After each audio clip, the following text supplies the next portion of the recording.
So today we're going to be taking a look at a scenario where Germany and Poland go to war. That's right, Germany and Poland will once again be fighting a conflict against each other just like they did in World War II, but this time it's going to be a little bit different. Now in modern day, these two countries are very different from how they once were. Of course, Germany is a reduced military now. They're not allowed to have a large military, and Poland, on the other hand, has had a very strong and increasing military. So these two countries are once again very different from how they were back in the 1930s, so it's going to be an interesting war scenario. Of course, both countries have their own allies which will get involved, and of course we'll get into that when the video actually starts, but for now make sure to leave a like on it and subscribe to the channel if you're new. We are aiming for 100,000 subscribers whenever we get there, and it's been kind of slow lately, so if you are new, make sure to subscribe if you do enjoy this video. But nonetheless, let's go ahead and jump right into the video itself. So Germany and Poland, they're now allies, but they were once like big enemies. If you know anything about World War II, which if you're watching this video, I'm assuming you do, but if for some reason you don't. But basically, Germany invaded Poland to start World War II in 1939, and ever since then, you know, these two countries going to war has been kind of a meme. But what if they were to do it in 2023? Well, first off, we're going to have to ignore a lot of things such as the EU, NATO, the UN, and so on and so forth.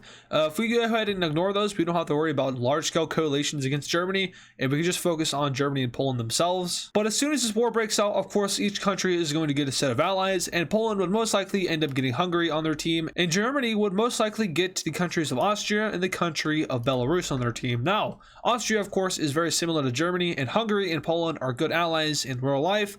Belarus, though, is kind of an interesting one. They are a Russian ally. However, they are like really big enemies with Poland. Therefore, they're going to go ahead and join Germany's side, even though they don't have any connections with Germany in real life. But once again, they're just like, they don't like Poland at all. So they'll be joining this war on the side of Germany. And just to make it more interesting, we're going to go ahead and throw the Czech Republic in on Germany's side and Slovakia in on Poland's side. That just makes it a little bit more easier for the borders. And finally, our war can begin. Now, Germany's military is more defensive. However, it has been ramped up recently, so I'm sure their capabilities expand just upon defense. But Poland's military is, of course, larger and probably more capable. I mean, Germany's got the economy and the tech, but Poland, I think, has the better numbers. So Poland does make the first move, and they move into northern Germany and immediately threaten Berlin, which is right around there. That is a severe disadvantage for the red team here. Germany's capital, Berlin, is right there. Of course, it's also the biggest, or the most important city within the Red Alliance. Poland's capital is deep over here in southern Poland-ish. It's like somewhere in here, Warsaw. Prague is in that vicinity. Vienna's over here. Budapest, I think, is up there. And then these guys, it starts with a B, that's all I know, but their capital is over here in this region. And then Minsk is like in the center of Belarus. So with all those placements in mind, let's go ahead and continue on with the war. I just like bit my tongue mid-sentence, that hurt. The Poles are stopped in northern Germany. However, this does not stop them from advancing into northern Czechia. But over here in Belarus, we have the Belarusians advancing into Poland. And this is where the red team is going to have a slight advantage with the two-front war happening. We have Belarus on one side, and then we have Germany on the other side. So Poland does have to defend themselves from two sides, whereas Germany, of course, just has to defend themselves from this side, and then Belarus on this side. Down south, we have the Hungarians making a push over towards Vienna and successfully capturing the city. Now, Austria is a very interesting country because of its geography. The Alps are pretty much across the entire country, except for this little eastern half over here, which is where Vienna is. So Hungary is able to capture that city, but Austria does not surrender. From here, we have more pushing into Czechia, but up north, we do have Germany pushing back the Poles, so much so that they're almost completely kicked out of Germany. Over near Belarus's advance, we have the Poles pushing them back, but also not completely out of the country. And down south, German troops and Czech recruits are able to push back the Poles. So of course, right now the blue team does have the advantage, but now things are going to take a turn as another country joins in on this war. And said country, surprisingly enough, is Ukraine. Now, I know Russia is going to be able to be dragged into this war, but I want to stop that from happening because that would just mean a red team sweep. And honestly, that's kind of boring. So we're going to throw Russia out the window, just like we did with NATO and the USA. So Ukraine joins the war and immediately sends troops up north to invade Belarus. These troops have a lot of offensive success as they're able to push into the country, which has all of its military assets over here in the west. Their capital is basically left open until eventually they are forced to reorganize, and in that case, they do hold a defensive front. But now with this extra help in the war, the red team is probably in trouble because Ukraine would place in at that third place spot, maybe second place, I don't know. Once again, these three countries are sort of similar in military in terms of like technology, their manpower, and all that stuff factored in.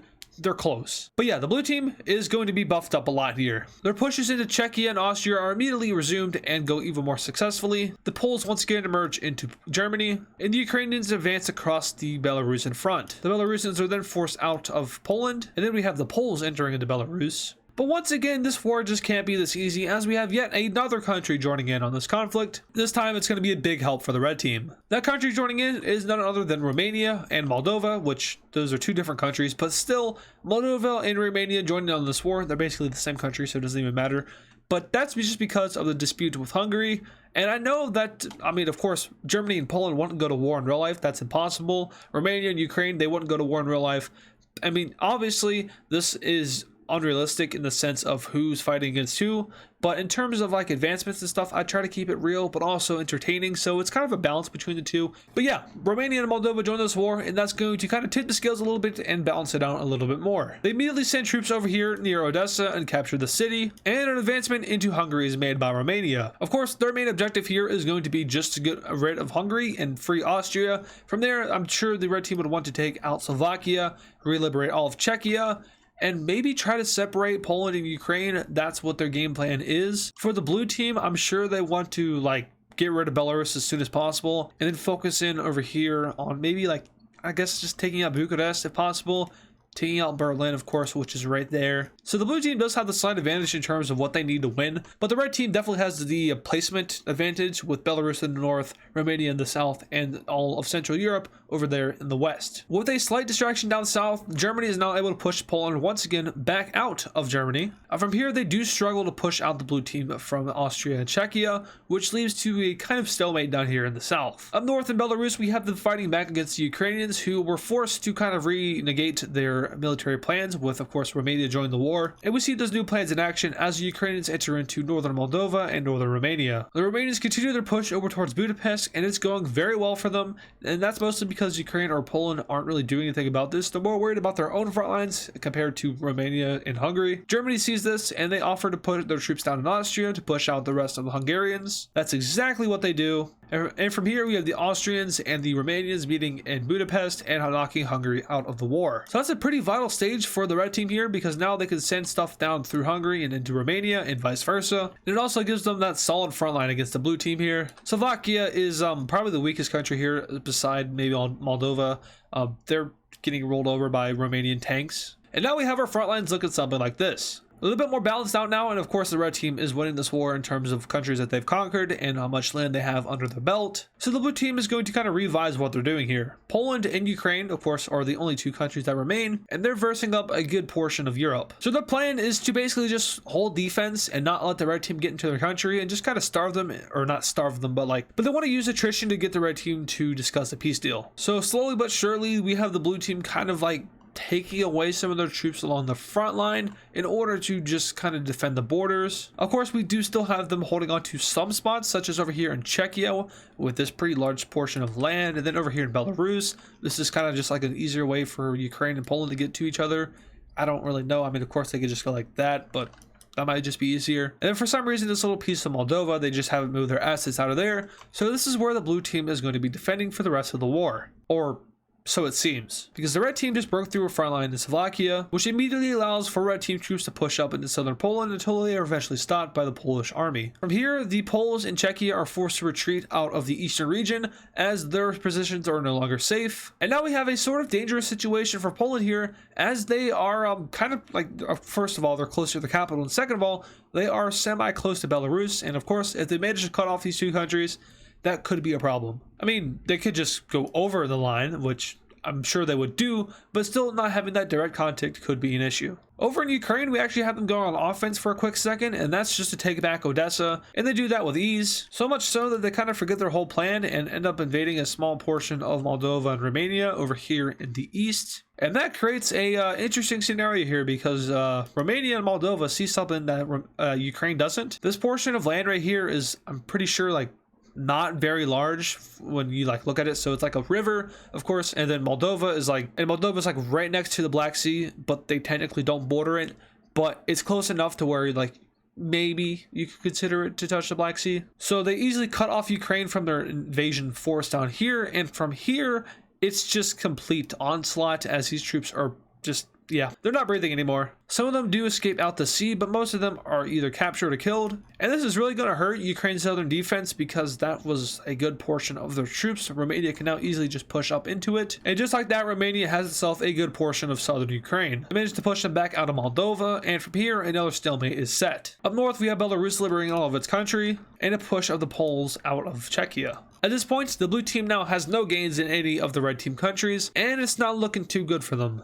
Now, of course, there are some countries that would most likely get involved that haven't gotten involved, and like I said earlier, Russia would be one of them, but also France and the UK, those guys would most likely get involved. In terms of which team, I'm not sure. I'm sure the UK would side with Germany, and France would probably go against Germany, and then down here in the Balkans, pretty much all of these countries get involved with Romania joining. But yeah, there's a lot more potential for just this area of Europe. It's basically just Central and Eastern Europe battling it out. But eventually, we have Operation End the War. Basically, Germany, Romania, Belarus, and I guess maybe Czechia, Austria, and Moldova. I mean, they're not really contributing much to this war, but they all meet and they're like, hey, we're done with this war. We want to end it, but we do want to get some land out of it. So let's go ahead and just destroy the blue team. Germany does some 1939 stuff over here. They do some illegal things, elect a guy with a funky looking mustache, and a bunch of panzers roll over the border. That's right.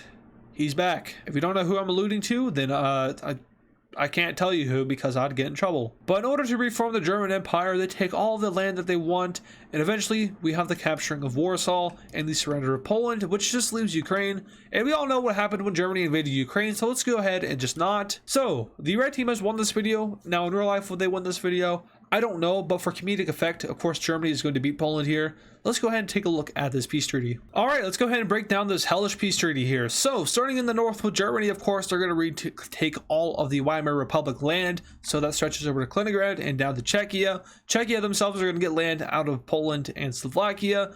Austria is going to get land out of Hungary. Romania is going to get land out of a little bit of everybody. They do unite with Moldova to form Big Romania. Ukraine loses land, of course. Belarus is going to expand.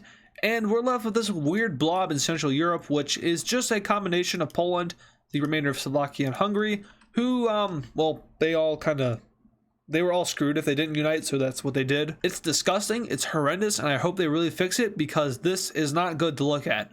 This is horrible. I do apologize for this hideous peace treaty, and I do offer my resignation as a YouTuber because I've made you witness this such just disgustingness. So if you want me to quit, then let me know in the comments because I am willing to hang up my hat for this disgusting mess. But yeah, I hope you guys did enjoy this video. If you do want to see more of this country versus country video, I do want to bring it back because it's something that I did enjoy.